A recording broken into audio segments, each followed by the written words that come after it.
মাহী দেউৰ ঘৰ তেওঁৰ পুতলাটোৰ হ'ল এদিন জ্বৰ পানী লগা জ্বৰ হাচ্চিউ ডাক্তৰ ডাক্তৰ মাহী দেউৱে ক'লে ডাক্তৰ আনিবলৈ দাদাই লৈ দিলে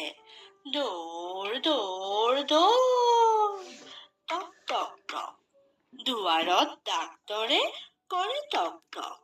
পুতলাই ভয় খাই কপে থক থক ভয় নাই ডাক্তৰে ক'লে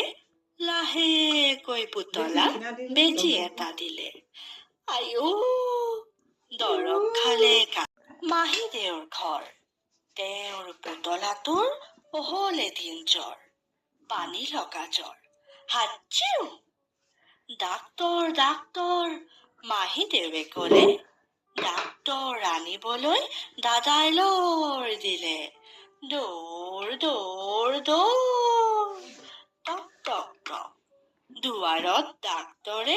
কৰে টক টক পুতলাই ভয় খাই কপে থক থক